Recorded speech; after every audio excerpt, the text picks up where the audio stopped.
What's up, YouTube? It is your boy JB, and we are here today with the review for Ready to Love Season 5, you guys, Episode 5. The episode was titled Truth or Dare, you guys. So before we jump into this review, if you guys are watching this video or any other on my channel and are not subscribed to my channel, then I'm gonna need you guys to do me that solid favor and stop taking me out on this date and having me pay for it at the end of it. You guys can do me that favor by liking the video, turning on your post notifications, subscribing to the channel, and sharing the video. And you guys, with that out of the way, without further ado, shall we discuss Ready to Love? I think we shall. Let's get into it, you guys. All right, you guys, so we picked up the episode where we left off last week.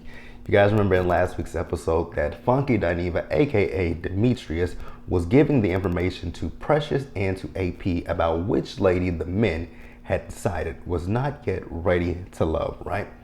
So he's doing that, and when he was telling AP about the red flag, I was like, the red flags? That's not really a red flag, the fact that you think that the woman is still in love with her husband and she's not ready to love. I do want to say, I don't think that, I know I said last week, I don't think she's ready to love, right? And I still stand by that, right? But what I feel when it comes to her, I don't feel like she was ready to love in this process, right? I don't think she was ready for this process. She may be ready to love, but just not in this process, in this setting. It just might not be for her, right? Then I kept looking at Precious. I'm like, this wig, this part, and then this makeup that you got splashed on. It looks like it's melting on your face. It was just bothering me, right? But at the end of it, the guys have decided that AP is just not yet ready to love. And AP was like, when did they become therapists?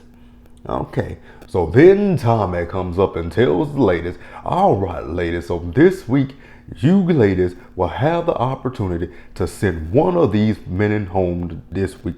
And you will meet me in the ladies' lounge, ladies, this week to tell me who is going home. But until then, mix and mingle and have fun. He didn't say that, but I'm just adding that, right?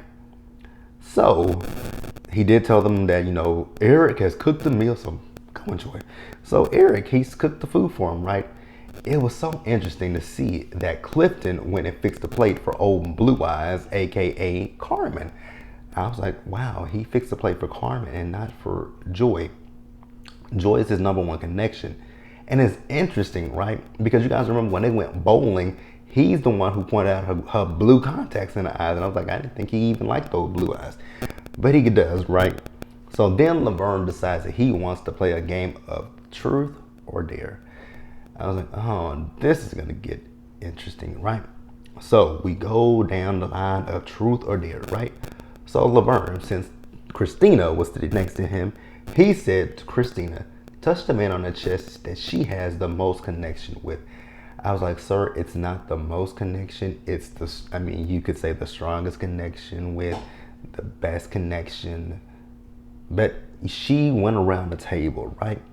And she went and touched old Pio. I was like, Paul? Girl. Okay. Paul? Paul. Y'all, I think Paul's gonna make it very far this season. And I don't know why. But you know what? After that first episode, Paul is really not that bad. He's just not my cup of tea. But he ain't as bad as he was in the first episode. But hey, she touched Paul. So then in my notes it says new guy, but his name is Donovan. So Donovan dares Joy to kiss the man that she has the best connection with, right? And Joy, she got her ass up and immediately went over to Clifton and just puckered up on him. I'm like, are we surprised? No. So then Carmen takes the truth from Dakia. So Dakia asks her, if she has a genuine connection with someone there, right? Or is it just because of the pool of men that they have?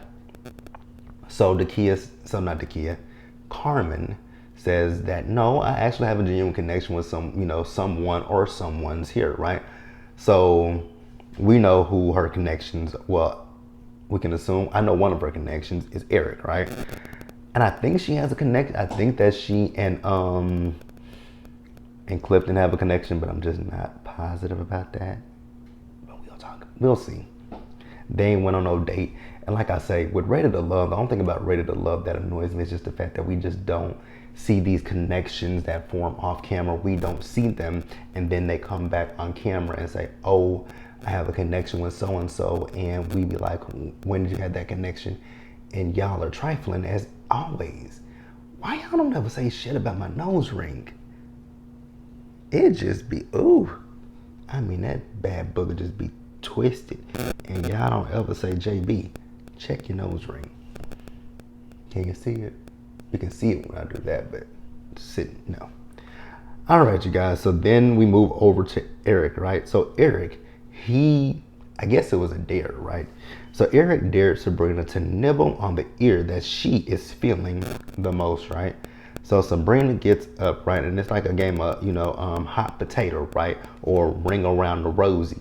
Because she's going around the table, around the table, around the table, around the table, and then boom, she nibbles on Funky Dineva's ear. I was like, Funky Dineva? You like Funky? You know what? I'm not surprised by that. But the thing with me with Sabrina and Funky Dineva is the fact that Sabrina, Sabrina pursues Funky Dineva, and he doesn't pursue her, and it's just mind-blowing and quite baffling, to be quite honest with you. He doesn't pursue any of the women. I mean, you guys remember when they did that tour, he was at the back of the bus just looking out the window, not paying them any bits of attention. But okay, Sabrina, go for it. Which a lot of people were shocked that it wasn't Tori. Even Tori was shocked by that, right? Tori was like, oh. I'm like, yeah, Tori, you might want to reevaluate this situation with Sabrina, right? Get to know some of the other women. And that's one of the things that I also kind of dislike about Ready to Love. These people get their number ones, right? And they don't get to know any other people in the process, right? And it can kind of be a detriment to them sometimes, right? It can be a detriment. But hey, whatever. So then Funky Dineva is dared by Ace to go up to that one and kiss her wherever he wants, right? So he goes up to Sabrina and kisses her on the lips. And that is the end of Truth or Dare. So we're gonna move on, you guys. All right, you guys. So next up, we see this group date, and it is Precious, it's Wiley, was it Joy or was it Ace? I think it was Ace. No, it was Ace. So it was Precious, Wiley, Ace, Funky, and Clifton. Now, if I'm wrong, you guys can correct me in the comments section. But I think it was Ace. I put in my notes Joy, but when I thought back to it later in the episode, I'm like, that wasn't Joy that was on that date. That was Ace. I believe it was Ace on this group date, right? Now, they're doing this. No, it was Joy. It is Joy. It's definitely Joy, because I just thought about it. So it's actually, so I was correct. It's Precious, it's Wiley, it's Joy, it's Funky, and it's Clifton, right? So they're doing this little obstacle course that they're suspended, they're in the air, right? It was fun. It looks fun, and it's something that I would probably do. I do like this season, the fact that the dates are significantly improving. So I guess that y'all are listening to us YouTubers and people on social media about these dates, not taking them, to work out, go to the gym, actually do something that, and I'm not saying that, going to the gym is not fun, right? It is, it can be fun if that's what the people are into, right? If it's not something that they're into, then it's just gonna be like a waste of time, right? So do something that everyone can enjoy, have fun, get your adrenaline pumping. I mean, working out gets your adrenaline pumping, but why would you want to go on a date to the gym? You get sweaty and you get musty. Now, granted, with this obstacle course, you could get sweaty and musty, but it's fun. You're having a good time. You're just letting your guard down, right? So you're not thinking about things. And I don't even know where the hell I was going with that, but hey, it was a fun date. So we see Precious. So Precious is, and it was so interesting looking at Precious. So Precious is having a conversation with Funky Dineva, right? And it was just interesting watching her have the conversation with him, because I was like, why? This is the women's week to send someone home. And it just felt like to me that she was sitting there basically pleading her case to him about what happened at the pool party, right? And I was like, but you didn't get eliminated. Why are you now pleading your case to him? He should be talking to you, trying to, woo you. But she's telling him, she is not trying to be a part of the part. She's not a party girl. She she wants to be by her man's side. Blase, blase, blase. So then we saw Wiley and Joy talking, right? And it was in this scene that I was like, yeah, this might be old Wiley's last episode with us. I don't think Wiley is gonna make the cut. It was just something about how I just like, yeah, especially the fact that they talk about Wiley's age, but you realize it's just the women that have an issue with Wiley's age, right? But they threw in Christina, who's 31 years old. None of the men have an issue with her age. And I'm just I'm trying to figure out, because they all say that he's very mature, right? But they couldn't see him other than a friend. But you know what? It's possible that they couldn't just see him as more than just a friend. That's possible. I just didn't like the fact that they just kept bringing up his age. That was the thing that just bothered me, right? So Joy is talking to Wiley and basically telling Wiley, like, if there's someone you feeling, like, stop playing, the background and make a move, right? She's telling him stop waiting for opportunities and just create the opportunity. Well, buddy, I'm so sorry, because I don't think you're gonna be able to create any opportunities, right? So then we see Sabrina. So Sabrina is having dinner with Tori, right? And they're just gonna clear the air about what happened with Truth or Dare, right? So they talk and she asks him how he feels, right? He says that, when it comes down to me and you, I thought that you and I had the better connection. And then when it came to Truth or Dare and they said go and, nibble on the person that you have the strongest connection with, you went and nibbled on Funky Dineva's ear. And I thought it would be me, right? And she says that, she just had to be honest, but it's not like she likes Funky Dineva more than she likes him, right? But your action says otherwise, right? Your action said otherwise, especially with the question. The dare was to nibble on the ear, nibble on the person that you have the best connection with, right? So that is exactly what it was. So I don't get how you're saying you were being honest, but it's not like you like him more. You obviously do if you have the best connection with him, right? That means you have the greatest, here's Funky Dineva and here is Tori. You have the better connection and you have the weaker connection. But they decided they are going to keep, he says that, going forward, that communication is going to be what's best for them, but he's going to keep his eyes open. I'm like, exactly.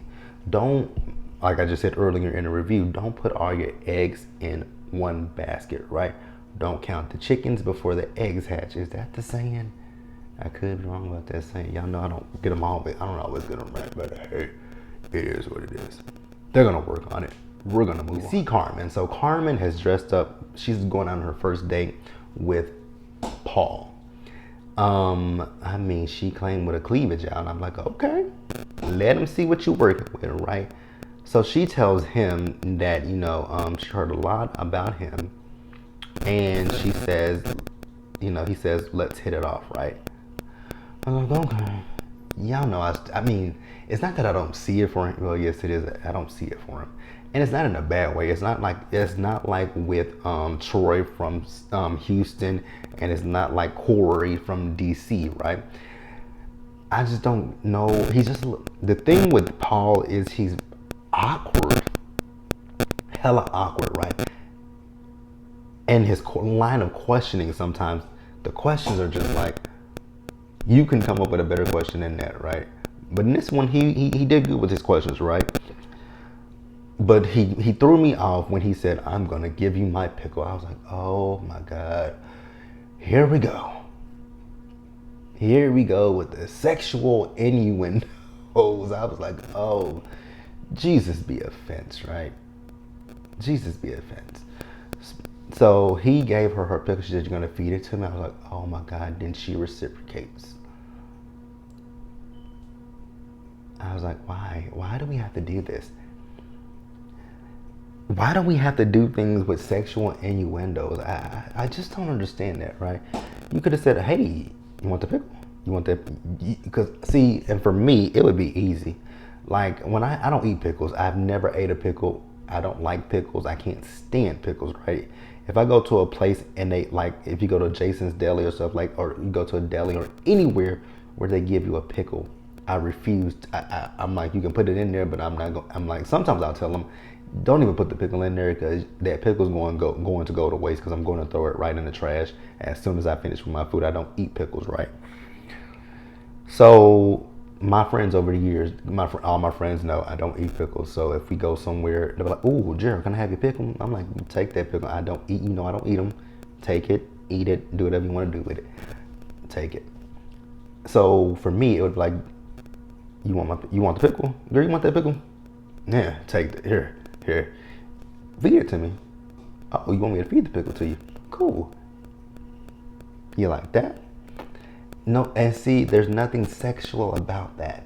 It's just feeding a person a fucking pickle. Like, I just hate the sexual innuendo. And then the music changes. It's like, what the fuck? Why? Y'all are too motherfucking old. And that's not being me being ageist. That's just saying y'all too motherfucking old. The fuck? But hey, it ain't got nothing to do with me. We gonna keep it going, right? Now, so after that, he asked her, what is romantic to her? So she says she likes that her man knows what she likes and that he can plan a date and make her feel special, right? So then they talk about what what they don't want with someone, right? And to sum it up, I think they both are saying that they don't want anyone that has no drive, no determination, no spunk, no nothing in life. Good. You got it. Let's move on. So then we see Christina. She's having a date with Donovan, right? So although at the pool party she had a connection with Paul, her eyes gravitated towards Donovan. So they talk about their daughters, right? So her daughters too. He talked about his daughter. Their daughters are both Geminis. So she asked him if he wants more kids, and he says, "If my partner wants more kids, absolutely," right? So then she asked him, "What does his next relationship look like?" He says, "Beauty inside and out. He wants to be able to build. He wants to be able to grow," right? So then he asked her the same question, and she says, "Someone that knows how to have a good time, someone that is funny, someone that is kind, and someone that is ambitious." Now, let's move back over to Paul real quick because I actually forgot to mention this. So he asked, what's her name? Blue Eyes, Carmen. Why has she been single for the last 4 years? I don't know what she said because I wasn't listening. I'm gonna keep it real with you guys. Wasn't listening to that. Sorry. Let's move on. All right, you guys. So then we see Tina. So Tina has set up a group date, and she has Paul, Tori, Laverne, and Ace, as well as Dakia there, right? Child, I really truly hate that wig that Christina is wearing. It is very silky, and it's aging her. Christina is 31 years old, but that wig makes Christina look like she's 51 or 61. No shade to you, my love, but it just makes you look a little old. So she's talking to Paul, and Paul is telling her how good she looks in that outfit that she has on, right? Okay. So Ace, we find out that she and Laverne have a connection with each other. I'm like, wow, when did this happen? Because the last time we saw Laverne doesn't approach. That's another issue I have with this show. The women always approach the men and never the other way around. The only person this season that I can say has approached the woman is Clifton. Clifton and Tori are the only two people that are actually pursuing the women, right? As far, I guess you could throw in Paul in his own weird way he's approaching the women, but the rest of the men are not approaching these women. The women are literally having to approach them. Speaking of which, you guys, So did you guys see the commercial? There is this new show that's coming to on March 19th that'll follow Love and Marriage Huntsville, right? And it's about marriage, right? I can't think. I can't even think of the name of the show, but I saw it on this Facebook group that I'm in, right? So the premise of the show is what this shit is, just 10 times worse, right? The premise of that show is the fact that these women, I guess they're in relationships with men, and we're gonna see these women proposing to the men. I don't want to see that at all. That makes me cringe. I literally can't stand when I see a woman get down on her knees and propose to a man. Don't do that, my sisters. My black sisters, especially my black sisters. I better not find that, and especially to my subscribers, to my B squad, because I think that's what I'm gonna call you guys, my B squad. To my B squad, I better not ever see on social media where y'all have gotten down on one knee and asked a raggedy ass nigga to marry you. Because if you do, I'm gonna be right in your comment section saying, what the fuck is this? I done told y'all I don't know how many times, don't propose to these raggedy ass niggas.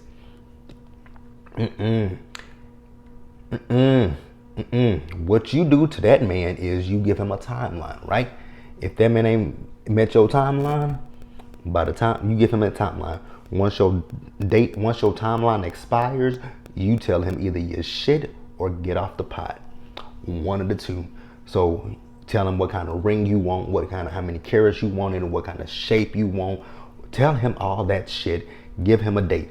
If that ain't produced a ring that you want in your timeline on that date at 11:59 p.m. when it goes into the next day, you hit him with the, and especially if y'all live together, you hit him with the, what the fuck?